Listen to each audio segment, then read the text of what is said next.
મિત્રો અલંગ એ આખા વિશ્વનું સૌથી મોટું શિપ બ્રેકિંગ યાર્ડ ગણવાતું હોય તો વિશ્વનું સૌથી મોટું શિપ બ્રેકિંગ યાર્ડ અલંગ છે, જે આપણા ગુજરાતમાં આવેલું છે. તો ફરીથી મિત્રો કેમ છો બધા? હોપ કે તમે બધા મજામાં હશો. ગુડ મોર્નિંગ બધાને, જય દ્વારકાધીશ. આજે આપણે જવાનું છે અલંગ, તો વિડીયોમાં બધા બન્યા રહેજો, કેમ કે આજે તમને અલંગનો ટૂર કરાવજો. તો થોડીક વારમાં તળાજા પહોંચી ગયા, ત્યાંથી આપણે સીધું જવાનું હતું અલંગ. થોડીક જ કલાક પછી અમે સીધા અલંગ પહોંચી ગયા, અને તમને બતાવું છું આજે અલંગને અલગ અલગ વિવિધ પ્રકારના વાડા, જેમાં દુકાનો હોય છે ત્યાં વાડા કહેવામાં આવે છે. તો વિડીયો બન્યા રહેજો, તમને બતાવું છું આજે અલંગનો ફૂલ. ત્યાંથી અમે નક્કી કર્યું કલરના ખાડામાં કલરનું કામકાજ પતાવીને અમારે જવાનું હતું પછી લોખંડના ખાડા બાજુ. બપોરનો સમય ગયો હતો, પછી બપોરનો સમય હતો એટલે અમે જમવાનું નક્કી કર્યું, એટલે આવી ગયા. જમીને પછી પાછું થોડું કલરનું કામકાજ પતાવીને અમારે જવાનું હતું શિપ જોવા. તો શિપ બાજુ થોડાક જતા પાછું બીજા કલરના ખાડામાં આંટો મારી લીધો, અને ત્યાંથી અમે સ્ટીલના ખાડા બાજુ નીકળી ગયા. સૌથી પહેલા આપણે જવાનું હતું સ્ટીલના ખાડામાં. તો તમે જોઈ શકો છો સ્ટીલની વિવિધ પ્રકારની બધી વસ્તુઓ. મિત્રો અલંગની એક ખાસિયત છે કે તમને મિત્રો સૌથી સારી વસ્તુ અને સારામાં સારી વસ્તુ તમને સસ્તા ભાવમાં અહીંયા મળી જાય. અને એ મિત્રો વસ્તુ જો હારી નીકળી જાય તો વર્ષો સુધી હાલી જાય, અને ખરાબ નીકળી જાય તો એ ભાઈ કાંઈ પણ હારી ન થાય. ભાઈ અલંગ તમે કોઈ પણ વસ્તુ લો તો એ પોતે તમે ચેક કરીને લેવી પડે મિત્રો, કેમ કે પછી આ લોકો કોઈ પણ જાતની એમાં ગેરંટી કે રિપ્લેસમેન્ટ આપતા નથી. તમે જોઈ શકો છો અહીંયા વિવિધ પ્રકારની બધી આઈટમ મળે છે. ઘરની બધી આઈટમથી માંડીને તમારે કોઈ પણ જાતની વસ્તુ જો અહીંયા જોતી હોય, એ પણ શિપમાંથી નીકળેલો વસ્તુ અહીંયા તમને બધી પ્રકારની વસ્તુ બધી મળી જાય, અને એ પણ એકદમ વ્યાજબી ભાવમાં. અને મિત્રો જો ભાવની વાત કરીએ તો અહીંયા તમને વજન ઉપર અને આઈટમ દીઠ પણ ભાવમાં બધી વસ્તુ અલગ અલગ મળી જતી હોય છે. તમારે પોતાના જોઈ કારાવીને વસ્તુ લેવી પડે છે, કેમ કે પછી આ લોકો બદલાઈ દેતા નથી. અહીંયા અલગ અલગ પ્રકારના દુકાનના નંબર હોય છે, જેમ કે 243 છે, 202 છે. અલગ અલગ નામ પ્રમાણે દુકાનના નામ અને નંબર આપેલા હોય છે, જેથી તમને દુકાન ગોતવી સરળ પડે.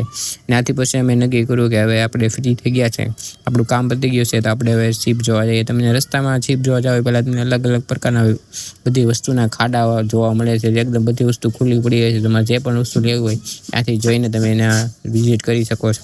અને મિત્રો અહીંયાથી આપણે જવાનું હતું શિપ જોવા માટે. તો અહીંયાથી તમારે ખાડાથી લગભગ 3-4 કિલોમીટર જેટલું શિપ, જે અહીંયાથી શિપ દરિયાકાંઠે આવે છે, અને શિપને જ્યાં તોડવામાં મિત્રો આવે છે ત્યાં તમારે જવું પડે છે.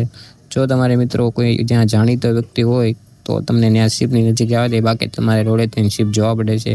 આપણી હારે મિત્રો ત્યાં 1-2 ખાડાના મિત્રો છે જાણીતા, તો આપણે એની વાત કરીશું અને શિપ જવાની વાત કરીશું. અને અહીંથી જોવો છો થોડાક હાલો, તમે 1.5 કિલોમીટર અંતર હાલો એટલે અહીંથી શિપ પાણીનું બધું રિસાયકલિંગ થાય છે, તોડવાનું કામ ને એ બધું અહીંથી શરૂ થઈ જાય છે. અહીં તમે જોઈ શકો છો અલગ અલગ પાર્ટ બધા શિપના એન્જિનના છે, કલરના હોય કે એ બધું અહીંથી તમને જોઈ શકો છો. મોટી મોટી ક્રેન ને એ બધું તમે નિહાળી શકો છો. દોસ્તો શિપની અંદર જો મિત્રો જવાની વાત કરીએ તો તમારે લાગવગ કરાવીને અંદર જવું પડે છે. અને મિત્રો શિપની અંદર જ્યાં તોડતા ત્યાં જવાની વાત કરીએ તો તમારા કોઈ મિત્રો જાણતા હોય તો જવા દે, બાકી આમ તમને જવાનું દે, કેમ કે ત્યાં બધું ગેસ ને તોડતા હોય તો બધું બહુ શું કહેવાય, બધું ખતરનાક હોય, એ રીતના ડેન્જર હોય છે. ક્યારે શું ક્યાંથી પડે નક્કી ન હોય, કેમ કે તમને સમાચારમાં સાંભળતા હોય ઘણીવાર વ્યક્તિના મોત પણ થાય છે. એટલે બધા સામાન્ય નાગરિકને ત્યાં જવા દેવાની મિત્રો પરમિશન હોતી નથી. લાગવગ કરાવો તમને જવા દે, બાકી તમે રોડથી પણ તમને શિપને એવું જોઈ શકો છો. બધું અલગ અલગ પ્રકારના ક્રેન હોય મોટા મોટા, તમને જોઈ શકો છો. અને મિત્રો શિપ જો જોવાની વાત હોય તો ઘણીવાર મિત્રો શિપ આવેલા હોતા નથી, તો તમારે ત્યાં કોઈ હોય જાણીતા ત્યાં પૂછીને તમારે શિપ જોવા જવું, કેમ કે ક્યારેક ખાડામાં શિપ આવતા નથી, ક્યારેક સમય સંજોગો સારા હોય તો શિપ આવી પણ જાય છે. અમે ગયા વખતે ઘણા શિપ મિત્રો આવેલા હતા, જે ખાડામાં તોડતા પણ હતા અને અંદર દરિયામાં પણ હતા.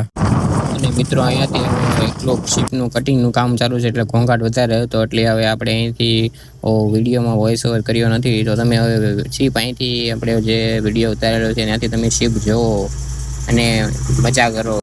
મિત્રો તમને જે હવે દેખાય છે અહીંથી હવે મોટા શિપના જે અહીંથી તોડવાનું કામ છે, મોટા શિપ દેખાય છે.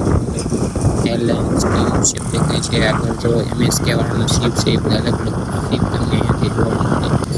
આ જો અહીંયા દેખાય છે જે ટાવર છે પેટ્રોલનો છે, પેટ્રોલ અને ડીઝલની જે શોધખોળ કરતા એ ટાંકા છે. અને આ મોટું જો LNPનું એવું કંઈક શિપ દેખાય છે અહીંયાથી, એની આગળ છે જે ગેસનું કન્ટેનર આવે એ શિપ છે. તો તમે ખાલી આ શિપની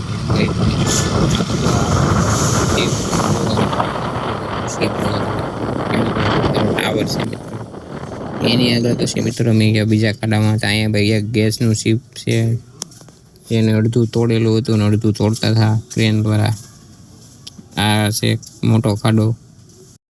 ને જે આપણે મિત્રો ગેસનું શિપ કહેતા હતા LNK વાળું, એ શિપ આ છે.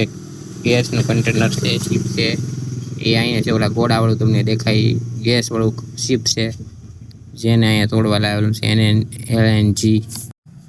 ને અંદર મિત્રો જવાની જો વાત કરીએ તો અહીંયા આપણે એકાદો મિત્રોને વાત કરીએ તો અંદર જવા પણ દે છે. આપણે મિત્રો ટાઈમ નહોતો એટલે અંદર આપણે શિપની અંદર ગયા નહોતા. બહારથી તો આપણે શિપ બધી જો અહીંયા રોડે તમે જાઓ તો શિપ જોવા મળે અલગ અલગ નાના પ્રકારના. અને મિત્રો શિપ જોઈને હવે આપણે અલંગને બાય બાય મિત્રો કહેવાનો ટાઈમ આપ્યો. તમે પણ મિત્રો ફ્રી હોય ને આ બધું ભાવનગર બાજુ આવતા હોય તો એકવાર અલંગને વિઝિટ ચોક્કસથી કરજો. અને અલંગથી નીકળી ગયા આપણે થોડીક જ વારમાં પછી તળાજા પહોંચી ગયા.